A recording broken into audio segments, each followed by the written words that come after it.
BJP जैसी फिरका परस्त जमात, वो जमात जो हमको, हमारे तशक्कुस को पामाल करना चाहती है, खत्म करना चाहती है, वो सियासी जमात जो बीजेपी और शिंदे का मिला जुला उम्मीदवार है, वो यहां पर मौजूद है। वो बीजेपी जिसने शुरू दिन से अपने एजेंडे में, अपने बुनियाद में हिंदुस्तान के मुसलमानों के खात्मे को लिखा था, वो बीजेपी जो नहीं चाहती कि इस मुल्क की सबसे बड़ी अक़लियत वो आगे बढ़े, वो चाहती है कि मुसलमानों को उनके हुकूक और खास तौर से बुनियादी हुकूक से महरूम किया जाए। वो बीजेपी का उम्मीदवार मैदान में है जो हिजाब से मुसलमानों का हिजाब खत्म करना चाहते हैं। वो बीजेपी का उम्मीदवार आपके दरमियान में है जो हर मस्जिद में किसी न किसी बहाने कोई लिंक का इजाद करते हैं और फिर कहते हैं कि हमारे पुरखों की जगह थी, यहाँ पर कोई मंदिर था। वो बीजेपी जो अपने बुलडोजर के जरिए से मुसलमानों की तिजारत गाहों को उजाड़ रही है, मुस्लिम नौजवानों को खत्म कर रही है इनकाउंटर के नाम पर, वो बीजेपी का उम्मीदवार मैदान में है। वो बीजेपी जिसने हमको तबाह व ताराज करने के लिए हर हमेशा कोशिश की है, वो आज मैदान में है। वो बीजेपी का उम्मीदवार मैदान में है कि दलितों पर जुल्म करता है, दलित बच्चों पर जुल्म करता है, वो बीजेपी का उम्मीदवार मैदान में है। कौन सा उम्मीदवार मैदान में है और कौन सी जमात का उम्मीदवार मैदान में है? याद रखो मेरे प्यारे मुसलमानों, आज हालात की नजाकत को समझो। दौरे हाजिर के मुसलमानों के पास में अब कुछ नहीं बचा है। ईमान और ईमान के बाद में हमारे पास अगर कुछ है तो हमारा इत्तेहाद है, और उस इत्तेहाद के बाद में हमारा कुछ है तो हमारे पास में एक वोट है। उस वोट के जरिए से हम अपने हामी और हमारे लिए बोलने वाला, हमारे लिए लड़ने वाला नुमाइंदा ऐवान में भेज सकते हैं। मेरे प्यारे भाई, गौर करो, एक तरफ तो वो बीजेपी जैसी फिरका परस्त जमात जिसने कई जगहों पर, कई रियासतों में आज मुसलमानों को तबाह व ताराज किया। मुसलमान गमज़दा है, मुसलमान दर खौफ के आलम में है। मुसलमान नहीं दिया न कभी देगा बीजेपी का साथ। हर हमेशा हमने फिरका परस्त ताकतों को तोड़ने के लिए, झुकाने के लिए, खत्म करने के लिए सेकुलरिज्म का साथ दिया। बीजेपी का हमने कभी साथ नहीं दिया, क्योंकि हम इस मुल्क में अमन चाहते हैं। हम इस मुल्क की गंगा जमनी तहजीब को कायम और दायम रखना चाहते हैं। हम पीस चाहते हैं, हम शांति चाहते हैं। हम नहीं चाहते कि इख्तिदार में फिरका परस्त अनासिर आकर बैठे। अरे ये तो कांग्रेस की देन का नतीजा है। कांग्रेस की देन का नतीजा है कि आज बीजेपी इख्तिदार में आई है। मेरे नजरों के सामने कई ऐसे बुजुर्गवार हैं,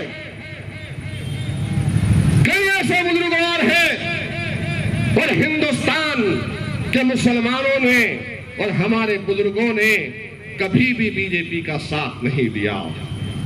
तो हमने जो साथ दिया था, किस पार्टी का साथ दिया था? कांग्रेस पार्टी का हमने साथ दिया। पंडित जवाहरलाल नेहरू ने आवाज दी तो पंडित जवाहरलाल नेहरू को इस मुल्क की सबसे बड़ी अक़लियत मुसलमानों ने अपने ओर देकर इस मुल्क का प्राइम मिनिस्टर बनाया। कांग्रेस को तक़वियत दी, कांग्रेस को ताकतवर बनाया। पंडित जवाहरलाल नेहरू के बाद में इंदिरा गांधी की आवाज पर मुसलमान आगे बढ़े। इंदिरा गांधी को इस मुल्क के इक़्तिदार पर, दहली की कुर्सी पर हमने बिठाया। इंदिरा गांधी के बाद में राजीव गांधी आया तो उसको हमने बिठाया। राजीव गांधी के बाद में सोनिया और सोनिया के बाद में राहुल। अरे हम कभी पीछे थे नहीं, हमने हर हमेशा मुल्क की आजादी के बाद कांग्रेस पर भरोसा किया, हर हमेशा हमने कांग्रेस का साथ दिया। लेकिन क्या तुम्हें यह भी पता है मुस्तकबिल के बारे में या माजी के बारे में कि आज जो बदहाल जिंदगी आप गुजार रहे हो, आज जो मुफलिसी तुम्हारे अपने बस्तियों में है, आज जो बेरोजगारी तुम्हारे बस्तियों में है, आज जो तुम्हारे मुस्लिम नौजवान जेलों की सलाखों में है, तो किसकी देन है, किसका नतीजा है? हमने तो हर बार तुमको समझाया कि होश के नाखून लो। मुझे याद है वो बात आज भी, और बड़ी खुशी हो रही है कि आज उस बात को हर एक महसूस कर रहा है।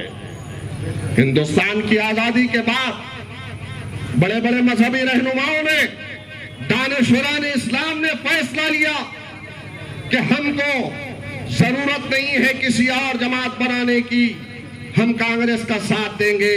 लेकिन दो ही रियासत के मुसलमान दूरंदेश थे, एक केरला के मुसलमान थे जिन्होंने मुस्लिम लीग की बुनियाद को रखा, तो दूसरा दक्कन हैदराबाद के मुसलमान थे जिन्होंने मजलिस इत्तेहाद अल मुस्लिमीन की बुनियाद को रखा। आज दुनिया देख रही है और दुनिया मानती है उस जमाने में जो मजलिस को कोस रहे थे, फिर मजलिस को दीवानों की जमात कहा कर रहे थे कि छोटी सी जमात से क्या होगा, आज दुनिया ये मानने के लिए मजबूर है कि हाँ हिंदुस्तान के दबे कुचलों के लिए, हिंदुस्तान के दबे कुचलों के अलावा दलितों के लिए, आदिवासियों के लिए और खास तौर से मुसलमानों के लिए अगर सदन में कोई चीखता है, चिल्लाता है, बोलता है, तो मजलिस इत्तेहाद अल मुस्लिमीन के कौमी सदर अलहाज बरसासुद्दीन अवैसी बोलते हैं। गौर करो, खुदारा गौर करो मुसलमानों कि आज हालात क्या है। और आज सेकुलरिज्म की दुहाई देने वाले कांग्रेस के घर खरीद गुलाम आ रहे हैं। कौन से कांग्रेस के लोग? वो कांग्रेस जिसने हमें कुर्बत दी, वो कांग्रेस जिसने जलती हुई बस्तियां दी, वो कांग्रेस कई हजारों फसादात को जन्म देने वाली, वो कांग्रेस जिसने आरएसएस को जन्म दिया, वो कांग्रेस जिसने यहाँ पर हिंदू महासभा को जन्म दिया, वो कांग्रेस जिसने शिवसेना को जन्म दिया, वो कांग्रेस जिसने बजरंग दल को जन्म दिया, वो कांग्रेस जिसने राम सेना को और हिंदू महासभा को जन्म दिया, वो कांग्रेस के लोग हैं जो आकर कह रहे हैं कि हमारा साथ दो।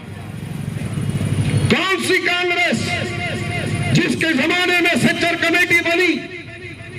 कौन सी कांग्रेस जिसके जमाने में रंगनाथ मिश्रा कमीशन बना? कौन सी कांग्रेस जिसके जमाने में महमूदुर रहमान कमेटी बनी? और इन तमाम की तमाम कमेटीज ने इस बात का इजहार किया कि सबसे ज्यादा बदहाली का शिकार अगर कोई समाज है तो मुसलमान है, सबसे ज्यादा तालीम में अगर कोई पीछे है तो मुसलमान है, सबसे ज्यादा कच्चे घरों में कोई रहता है तो मुसलमान है, सबसे ज्यादा मुसलमानों के अंदर बेरोजगारी है। ये हाल बनाकर किसने रखा? कांग्रेस ने रखा। गौर करो, हमने तो कभी बीजेपी का साथ नहीं दिया था, क्या हमने हर हमेशा जब साथ दिया था कांग्रेस का, तो आज हमारी ये हालत क्यों है? आज हमारी ये हालत क्यों है? और इसका जिम्मेदार कौन है? मेरे प्यारे मुसलमानों, मजलिस इत्तेहाद अल मुस्लिमीन का नुमाइंदा उम्मीदवार आपके दरमियान में है, और मेरा काम हर मजलिस इत्तेहाद अल मुस्लिमीन की खिदमत आपके सामने है।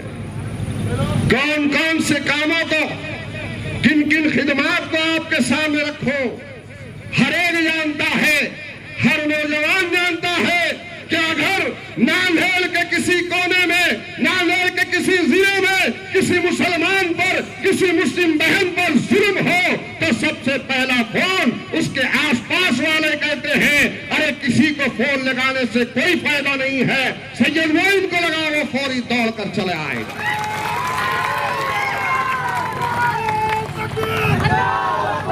मेरे भाई, एक दीवानगी है, एक जज्बा है कौम के लिए मर मिटने का, और उसी अज़म और उसी इरादे ने, उसी हौसले ने मुझे जिंदा और बाकी रखा, और इंशाअल्लाह मौत की आखिरी सांस तक मिल्लत इस्लामिया के लिए लड़ता रहूंगा, हुकूमत के गिरेबानों से खेलता रहूंगा, खाकी वर्दी वालों से कभी नहीं डरा हो, मैं खादी वालों से डरा हूं।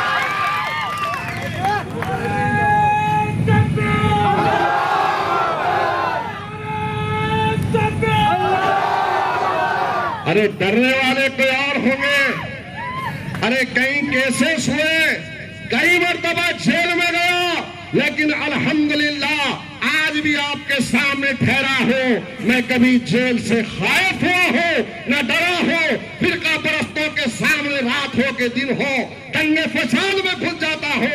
अल्हम्दुलिल्लाह ये तुम्हारी काफिले ने, ये तुम्हारी उम्मीद ने, ये तुम्हारे इत्तेहाद ने वो ताकत दी है कि जहां जाता हूं सामने वालों पर अल्हम्दुलिल्लाह हैबत तारी हो जाती है।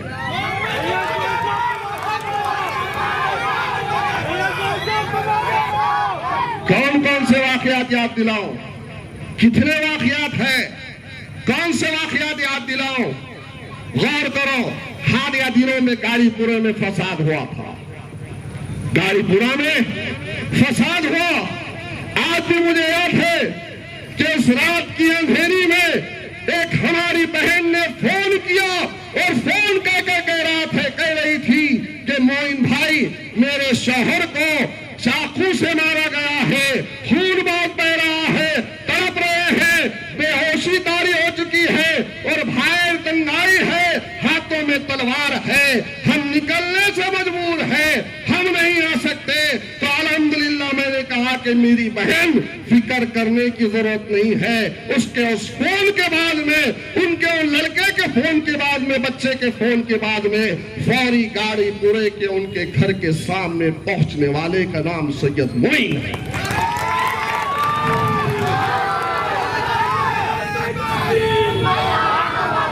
और फिर वहां से पटेल हॉस्पिटल को लेकर गया, दवाखाने में एडमिट किया। दवाखाने में एडमिट करने के बाद भी मुझे पता चला कि वो लोग उधर से घुस रहे हैं और मुसलमानों की दुकानों को जलाने के लिए निकले हैं। सामने ठहरा, एसपी से बात किया कि हमें कमजोर न समझो, अगर उधर से कोई हाथ निकलेगा तो हम चूड़ियां पहनने वालों में से नहीं है।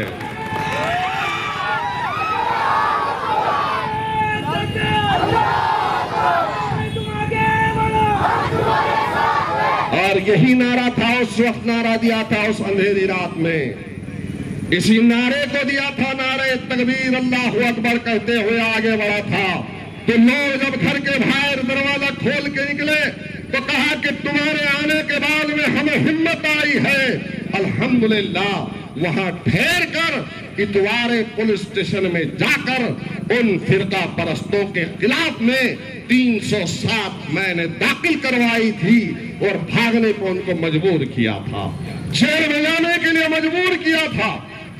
अरे अन्ना के हवारियों, अन्ना के खरीद गुलामों, न तुम आए न तुम्हारा अन्ना आया और आज भिखारियों की तरह अन्ना का प्रचार कर रहे हो। क्या गलत कह रहा हूं? अन्ना ने कितने का कैसा मीठा इन्हें गन्ना दिया है, मीठी मीठी बातें उनके जबान से निकल रही। अन्ना का कल का बयान देखा मैं, अभी हमारे एक भाई अन्ना का बयान प्रेस का बता रहे, कांग्रेस का कोई गुलाम अगर सुन रहा है तो आके देख ले, मेरे पास वीडियो है। क्योंकि मजलिस इत्तेहादुल मुस्लिमीन हवा में बात नहीं करती, दलाइल की रोशनी में बात करती है। उसमें अन्ना बोल रहा, पहले 80,000 से जीते थे, अब 2 लाख से बीजेपी जीतेगी। अन्ना बोल रहा है, ये कौन बोल रहा? अन्ना बोल रहा। वीडियो होना तो बच्चे, आजकल के बच्चे बहुत शार्प है, 2 मिनट में फैला देते। अन्ना बोल रहा है, पहले 80,000 से जीते थे, अब बीजेपी 2 लाख से जीतेगी। तो मैंने कहा जो बात दिल में थी भाई के लिए जबान पे आ गई। और अजीब मेल है, ये अजीब मोहब्बत है, और ये अजीब पार्टी है कांग्रेस पार्टी। मैंने कई मर्तबा समझाया था अपने जलसों के जरिए से कि मुसलमानों होशियार हो जाओ, मुश्किल नाखुन लो, आने वाले कल को पहचानो। यह अशोक चौहान के धोती के अंदर खाकी चड्डी है। जब हमें कोस रहे थे कांग्रेस के वकील गुलाम, मुझको कोस रहे थे कि कुछ भी बोल रहा है, अशोक चौहान ऐसा है, अशोक चौहान वैसा है, अशोक चौहान का बाप ऐसा था वैसा था। उस वक्त नहीं समझे, लेकिन देखो दूरअंदेश निगाहों का नतीजा कि जब कहा था, लेकिन आज वो बीजेपी में नजर आ रहा है या नहीं नजर आ रहा? आज बीजेपी में है, और पूरे यकीन के साथ आज भी कह रहा हो, ये अन्ना आज कांग्रेस में है, कल बीजेपी में जाएगा। क्या ये हकीकत नहीं है?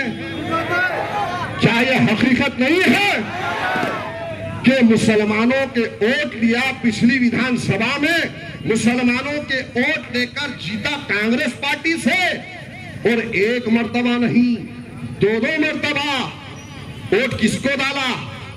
किसको डाला? किसको डाला? बीजेपी को वोट डाला। जीत क्या आया? मुसलमानों की खैरात से, और मुसलमानों के दुश्मनों को वोट डाला। वो अन्ना, कौन सा अन्ना जिसने 5 वर्षों में 1 मर्तबा भी आवाज सदन में नहीं उठाई? कौन सा अन्ना? वो कांग्रेस का अन्ना। मैं अगर गलत नहीं हूं तो विष्णुपुरी के मुसलमानों से पूछो, अन्ना के साथ के लोग मुसलमानों पे कितना जुल्म करते हैं। अरे वो तो छोड़िए, मस्जिद के अंदर पटाखा फेंका गया हालिया दिनों में। वो अन्ना जिसको बुलाया गया रसूलुल्लाह सल्लल्लाहु अलैहि वसल्लम की शान रिसालत में गुस्ताखी हुई, कलेक्टर पर मुसलमान बैठे हैं, आओ हमारा समर्थन करो, तो अन्ना कह रहा है कि नहीं, मेरा समाज नाराज हो जाएगा। लाइट नहीं है, अरे शहर की पूरी गंदगी लाकर मुसलमानों के अपने इलाकों में डाला गया। अरे 1 मर्तबा आपने मौका दिया था 2012 में, 11 उम्मीदवार मजलिस इत्तेहादुल मुस्लिमीन के चुनकर आए थे। आपकी इत्तेहाद, आपकी दुआओं के जरिए से तो सबसे पहली जनरल बॉडी मीटिंग के अंदर, ऐवान बल्दिया के अंदर मुद्दा उठाया था, हमने खड़ा किया था, प्रस्ताव को रखा था कि पूरे शहर का कचरा लाकर हैदराबाद में डाला जाता है, वो इलाके का कचरा वहां से उठना चाहिए। अल्हम्दुलिल्लाह 40 वर्षों से पूरे शहर की गंदगी मुस्लिम बस्ती में लाकर डाला जाती थी, लेकिन हमने आवाज उठाई। आज 2012 के बाद में 12 साल हो चुके हैं, 2024 है, और आज भी जाके देखिए कि वहां पर किसी किस्म का कचरा नहीं डाला जाता, बल्कि शहर से 8 किलोमीटर दूर फेंका जा रहा है। ये काम किया है मजलिस ने, बहुत काम करने की ख्वाहिश है, लेकिन खुदा एक मौका तो दो। तालीमी इदारों को कायम करने की ख्वाहिश है, दवाखानों को कायम करने की ख्वाहिश है, मुस्तकबिल में हमारे नौजवानों के लिए अच्छे सेंटर्स बनाने की ख्वाहिश है, मुस्तकबिल में नौजवानों के लिए खेल के मैदान को कायम करने की ख्वाहिश है, मुस्तकबिल में मुसलमानों को अच्छे तालीमी मियार में खड़ा करने की ख्वाहिश है। लेकिन ये तब ही मुमकिन होगा जब ऐवान असेंबली के अंदर आपके लिए जाकर ठहरूंगा, आवाज उठाऊंगा और आपकी आवाज बनूंगा, तो उस वक्त ये तमाम मसाइल हल होंगे। मेरे भाई याद रखो मुसलमानों, हिंदुस्तान एक जमहूरी मुल्क है और जमहूरियत में उसी की सुनी जाती है जिसके पास सियासी ताकत और कुव्वत हो। एक सियासी ताकत बनो, एक सियासी कुव्वत बनो, उठो, उठकर खड़े हो जाओ और आने वाले 20 तारीख के दिन मजलिस इत्तेहादुल मुस्लिमीन के सर हलाली पर जम पतंग का बटन दबाओ, आपके इत्तेहाद का नारा गूंजेगा और इस इत्तेहाद को 23 तारीख के दिन इस नजारे को पूरा हिंदुस्तान देखेगा। आज यही सरजमीन नांदेड़ है, यही वो सरजमीन नांदेड़ है, ये अल्लाह वालों की सरजमीन है जिस सरजमीन ने 2012 में एक ऐसा इनकलाब बर्पा किया था जिसकी मिसाल पूरी दुनिया ने देखी, पूरा हिंदुस्तान ने देखा।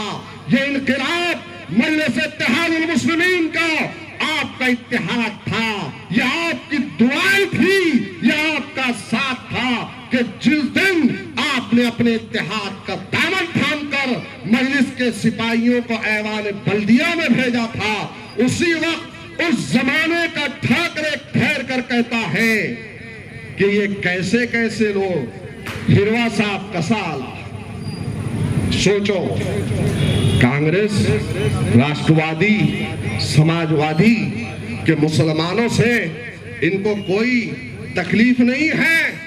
मजलिस से इतनी तकलीफ क्यों है मालूम है? क्योंकि मजलिस बेकसों की बात को उठाती है, मजलिस आपकी आवाज को उठाती है, मजलिस मजलूमों के लिए लड़ती है। अरे गौर तो करो, ऐवान पार्लियामेंट के अंदर कांग्रेस के लोग भी है, ऐवान पार्लियामेंट के अंदर सपा के लोग भी है, ऐवान पार्लियामेंट के अंदर एनसीपी के लोग भी है, कई मुसलमान है, लेकिन हिजाब पे कोई नहीं बोलता, एनआरसी पे कोई नहीं बोलता, मुस्लिम बच्चों की मॉब लिंचिंग पर कोई नहीं बोलता, बुलडोजर पर कोई नहीं बोलता, काले कानून पर कोई नहीं बोलता, आपके हमारे आबाद की वक्फ हुई जमीनों पर बिल बन रहा है, कोई नहीं बोल रहा है। मस्जिदों को शहीद किया जाता है, कोई नहीं बोलता है। कौन बोलता है? अरे एक तो है हिंदुस्तान का शेर बैरिस्टर असदुद्दीन ओवैसी साहब, वो बोलते।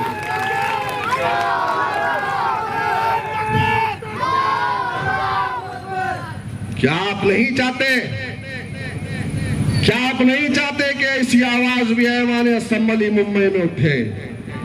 अगर आप चाहते हैं तो आने वाली 20 तारीख के दिन मजलिस का साथ दो, मजलिस का साथ दो मेरे प्यारे मुसलमानों। बहुत ख्वाहिश है मेरे भाई कि ऐवान में खड़े होने के बाद मुसलमानों की नुमाइंदगी करना। कई फोन आते हैं, नांदेड़ से नहीं, नांदेड़ के अतराफ से आते हैं। परसों हालिया दिनों में हदगांव में कई बच्चों पर केसेस हुए, उन बच्चों को मैंने अपने घर में रखकर उन बच्चों को छुड़ाया, उनकी बेल करवाई। मुतनियाल का वाकया भी आपके सामने है, अर्धापुर का फसाद भी आपके सामने है। कई फसादात, कितने कलम नूरी का है, कई हैं। हर जगह जाता हूँ, दौड़ता हूँ तो एक जज्बा है, इस जज्बे को मरने न दो, इस जज्बे को कायम रखो और उठो। एक मर्तबा ऐवान असेंबली में भेजो, खुदा की कसम तुम्हें नाज होगा नांदेड़ के मुसलमानों कि हमने जिसे भेजा है और जिसके लिए भेजा है वो काम वहां पर सैयद मोइन कर रहा है।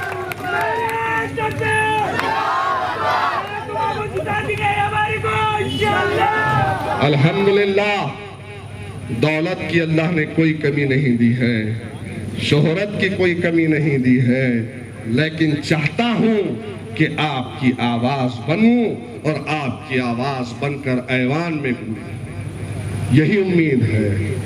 कोई नहीं बोलता मेरे भाई, गौर करो, कोल्हापुर के विशालगढ़ पर कोई मुसलमान नहीं बोला। ऐवान असेंबली में अगर ठहरता तो मैं बोलता। रानी इतना भोंक रहा है, कोई नहीं बोल रहा, ठहर कर जवाब दे सकता हूँ। उम्मीद है आपको, सब जानते हैं कि अगर ये जाएगा तो बोलेगा खुदारा अपने वोटों को शिरनी की तरह तकसीम न करो, मुत्तहिद हो जाओ, मुनज़्ज़म हो जाओ, भेजो एक मर्तबा आपकी ताकत, आपकी खादिम को देखो इंशाअल्लाह ताला।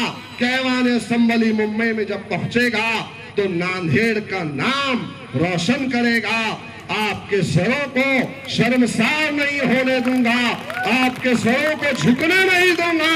जब कभी भी देखोगे तो कहोगे कि हाँ ये हमारे शहर का सैयद मोइन है, तुम्हें भी फक्र होगा। वाकिनुत दावाना अनिल हम्दुलिल्लाहि रब्बिल आलमीन।